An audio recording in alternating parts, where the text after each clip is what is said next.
Mineşşeytanirracim. Bismillahirrahmanirrahim.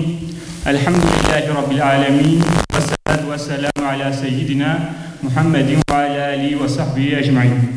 Kıymetli misafirler, Erdemli Gençlik Kulübü olarak düzenlediğimiz Asrın Mus'abı olmak temalı programımıza hepiniz hoş geldiniz, sefalar getirdiniz. Bugün Hazreti Peygamber'in ashabın gökteki yıldızlar gibidir, onların hangisine uyarsanız doğru yolu bulursunuz dediği pak sahabilerinden Mus'ab bin Umeyr sahabi efendimizi anmak ve anlamak için bir araya geldik.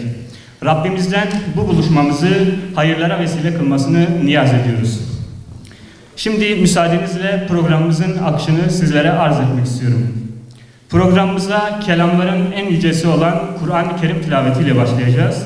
Ardından kulüp başkanımız selamlama konuşmalarını gerçekleştirecekler. Sinevizyon gösterimiyle devam edeceğiz programımıza. Daha sonra İlahiyat Fakültesi Dekanımız Profesör Doktor Ömer Sabuncu hocamız konuşmalarını gerçekleştirecekler. Ve programımız okunacak olan dua ile nihayete erecektir. Şimdi söz Kur'an'ın. Kur'an-ı Kerim tilavetleri için Osman Bey kampüs müezzinimiz Ramazan Şeker hocamızı sahneye davet ediyoruz. Buyurun hocam.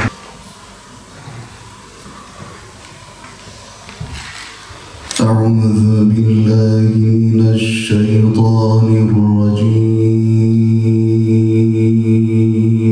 بسم الله الرحمن الرحيم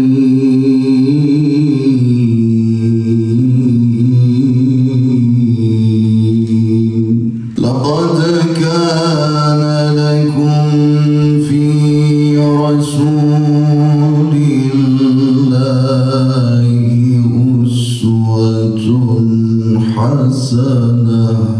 أسوة حسنة لمن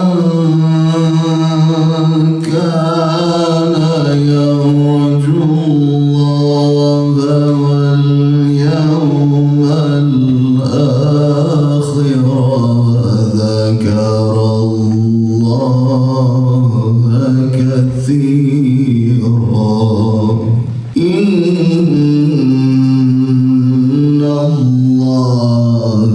كان غفورا رحيما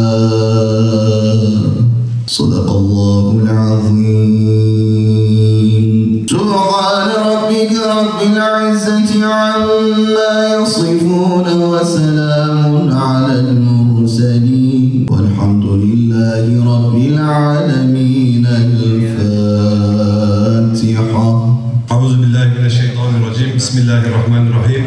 Sayın Dekanımız, kıymetli hocalarımız, değerli basın mensupları ve sevgili kardeşlerimiz.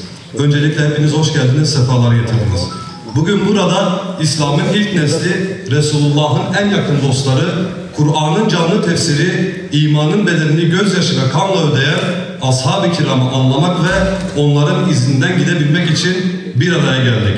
Yüce Rabbimiz Kur'an-ı Azimuşşan'da şöyle buyurmaktadır. Bismillahirrahmanirrahim.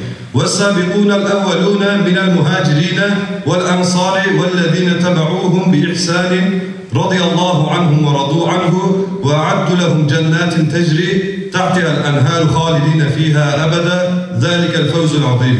Muhacir ve ensardan, öne geçenlerden ve iyilikte onlara tabi olanlardan Allah razı olmuştur. Onlar da Allah'tan razı olmuştur. Onlara içinde aralıksız ve sürekli kalacakları, içinden ırmaklar akan cennetler hazırlanmıştır. İşte büyük başarı budur. Bu ayet-i kerime bizlere ashabın hayatının sadece bir tarih sayfası değil, ümmetin kurtuluş pusulası olduğunu göstermektedir. Onlar bir çağın gidişatını değiştirdiler. Cahiliyeyi nurla, zulmü adaletle boğdular.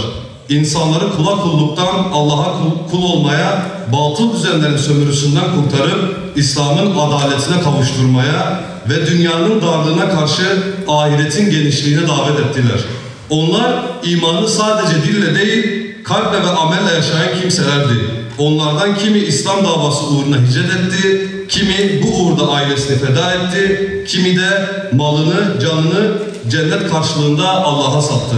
O güzide insanlar hakkında Resul-i Zişan Efendimiz Ashabım hakkında Allah'tan korkun. Onları sevin.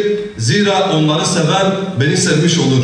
Onlara buğz eden bana buğz etmiş olur buyurmaktadır. Dolayısıyla sahabe sevgisi bir tarih sevgisi değil, imanın ta kendisidir. Zira sahabe imanın ve İslam'ın edebiyatını değil, bedelini ödeyen nesildir. Bizlerin imanın zirvesini onlarda müşahede etmemizin ve İslam'ın her bir şiarını onlardan öğrenmiş olmamızın yegane sebebi de onların İslam davası uğruna nice bedel ödemiş olmalarıdır. Bu ödedikleri bedeller vesilesidir ki bizler lidere sadakati Can Dost Sıddık'tan, Resul'e bağlılığı Sa'd bin Muaz'dan, haya ve iffeti Osman bin Affan'dan, adaleti Ömer Faruk'tan öğrendik. Aşkı Bilal bin Rebah'ta gördük, metaneti Ammar'da. İlmi ve cesareti Haydar-ı Kerrar'dan, fedakarlık ve azmi Mus'ab'dan, cömertliği Abdurrahman bin Af'tan, sabır ve desteği Hatice annemizden öğrendik. Onlar öğrettikleri ve örneklikleriyle Yüce Allah'ı razı ederek ve kendinden sonrakilere yol gösterici olarak geçici dünya imtihanını başarıyla verdiler. Bugün bize düşen ise İslam davasına ensar olmak, özelde kendi yaşantımızı ve genelde beşeriyeti vahye uydurmak. Ashabın açtığı yolda gösterdiği hedefe doğru ihlasla yürümektir. Sahabenin yaşantısını birer menkıbe gibi anlatıp gözyaşı dökmek değil, asrın sahabeleri olmaktır. Bize düşen asrın Mus'ab'ı olmaktır. Rabbim bizleri sahabenin izinden ayırmasın ve bizlere Mus'ab bin Umeyr'in ihlas ve fedakarlığını rehber kılsın. Allah sizlerden razı olsun. Esselamu Aleyküm ve Rahmetullahi ve Berekatuhu. Bismillah, hamd, alemlerin Rabbi olan Allah'a mahsustur. Salat ve selam, alemlere rahmet olarak gönderilen Hz. Muhammed'e, onun hak ehli beytine, kıyamete kadar yolumuzu aydınlatan kutup yıldızı hükmünde olan güzide ashabına ve onun yolunu takip eden müminlerin üzerine olsun. Fahri kainata benzeyen yiğit, Uhud Savaşı'nın sancaktarı, vücuduna kefen bulunamayan şehit, Uhud'un eteklerinden Allah'a doğru seyir, Hazreti Mus'ab bin Umeyr. Şimdi de günün anlam ve önemine binaen konuşmalarını gerçekleştirmeleri için İlahiyat Fakültesi Dekanımız Profesör Doktor Ömer Savuncu hocamızı mikrofona davet ediyoruz. Euzubillahimineşşeytanirracim. Bismillahirrahmanirrahim. Elhamdülillahi Rabbil alemin. Esselatu vesselamu ala Resulina Muhammedin ve ala alihi ve sahbihi ecmain. Konuşmamıza geçmeden önce iki şeyin hakkını teslim etmem gerekir. Birisi, Erdemli Gençlik Kulübümüzü tebrik ediyorum. Hem isim bulma anlamında hem kulüp faaliyetleri anlamında gerçekten çok değerli. Bildiğiniz üzere daha İslam'dan önce Heyfül Fudul Cemiyeti kurulmuştu. Erdemliler Cemiyeti deniyordu ona. Birkaç kişi tarafından zulme karşı mazlumun yanında sloganıyla kurulan o heyette Allah Resulü sallallahu aleyhi ve sellem de yer bulmuş ve bunu daha sonra çok mutlulukla o toplulukta yer aldığını, şimdi olsa yine yer alacağını söylemiştir. Dolayısıyla ben bu kulübü kuran ve bu faaliyetleri sürdüren kardeşlerimize teşekkür ediyorum. Çalışmaları daim olsun diyorum. İkincisi de Kur'an-ı Kerim tilaveti için Ramazan hocamıza teşekkür ediyorum ama tabii ki yine kulüple bağlantılı seçilen ayetler gerçekten minel mu'minine ricalun sadaku ma ahadullaha aleyh, Mus'ab bin Umeyr ve Uhud şehitleri için inen ayetler bunlar. Bir kısım müminler Allah yolunda canlarını verdiler, diğerleri de beklemektedir.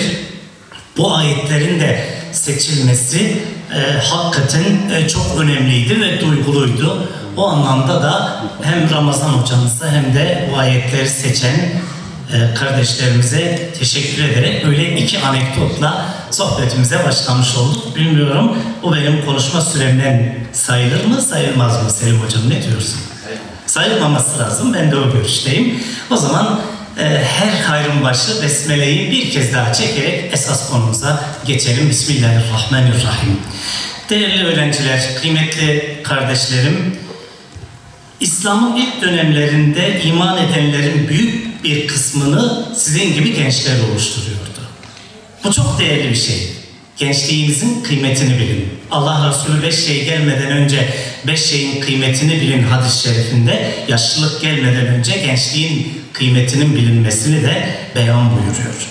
Musab bin Umeyr de bu gençlerden biriydi. Abdüddaroğullarına mensup bir şahsiyetti. Abdüddaroğulları cahili Araplarında İslam'dan önce de Mekke'de hac ibadeti yapılıyordu ama İslam'daki gibi değil. Ve perdedarlık, işte anahtar görevi, sikaye, rifade gibi görevler İslam'dan önce konulmuştu. Kusay bin Kilab, Mekke'ye şehir devleti hüviyetini kazandıran Peygamber sallallahu aleyhi ve sellemin dedelerinden bir şahsiyetti. Bu görevler devam ediyordu. Bu Abdüddaroğulları da bu tür görevleri yürüten önemli bir kabileydi. Özellikle Kabe'nin anahtarlığı dediğimiz sidane ve sancaktarlık dediğimiz Livaul Hamd diyoruz ya, Allah bizleri Livaul Hamd'de birleştirsin, buluştursun diyoruz. Bu iki önemli görevi yürütüyordu. Babası ailenin ileri gelenlerinden Umeyr bin Hişam, annesi ise Hannas bint Malik idi. Değerli kardeşlerim, Musab çok zengin bir aileye mensuptu. Soylu, zengin, Kureyş kabilesi içerisinde parmakla gösterilen bir aile.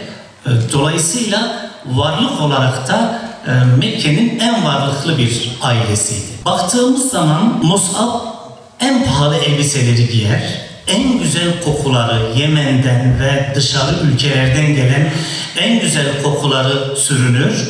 Herkes tarafından edebiyle, ahlakıyla, giyimiyle, kuşanışıyla, zenginliğiyle ön planda olan bir şahsiyetti İslam'dan önce. Hatta esprili bir şekilde söyleyelim, genç kızlar Musab'ın dikkatini çekebilmek için evlerinin penceresinden veya işte bulundukları yerden mendil salladıkları bazı rivayetlerde de geçiyor. Bu çok enteresan. Ama Musab bir kısım sahabilerde olduğu gibi İslam'dan önce de hiçbir günaha bulaşmamış bir şahsiyetti. Ne içki, ne kumar, ne zina, ne de diğer hiçbir şeye bulaşmamış bir şahsiyetti. Ama bu zenginlik ve varlıklı bir aileden olma, yakışıklı olma, hatta hemen şunu da söyleyelim, Mekke'nin en yakışıklı delikanlısıydı Musab bin Umeyr. Bazı rivayetlerde Peygamber sallallahu aleyhi ve sellem'den sonra en böyle dikkat çeken, yakışıklı genç olarak Musab'ın adı verilir. Belki de onun içindir ki Resulullah sallallahu aleyhi ve selleme de çok benzeyen yegane insanlardandır. Mesela Hazreti Fatıma da benzerdi Peygamber sallallahu aleyhi ve selleme. Erkeklerden de Musab'ın Hazreti Peygamber'e çok benzediğini kaynaklarımız bizlere aktarıyor.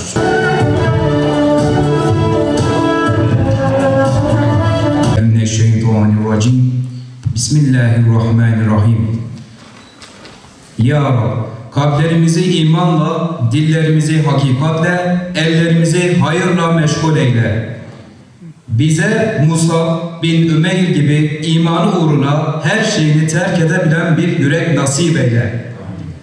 Ya Rabbi, bizlere gençliğini Kur'an'a adayan, Resul'ün izinden yürüyen, adalet ve merhameti hayatının merkezine alan bir nesil olmayı nasip eyle.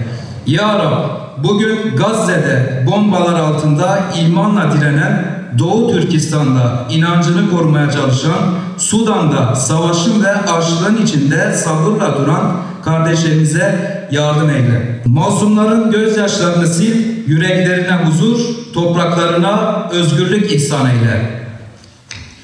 Zalimlere fırsat verme, mazlumlara sebat ve zafer nasip eyle Allah'ım.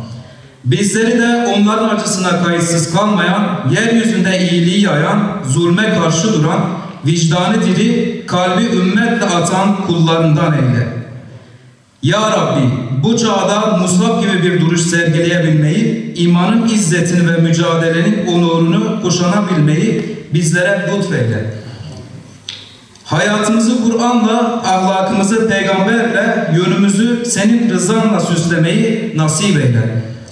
Son nefesimize kadar imanla, ihlasla, istikametle yaşamayı ve huzur içinde sana kavuşmayı bizlere nasip eyle. Amin. Vesselamun alel murselin velhamdülillahi rabbil alemin. El Fatiha.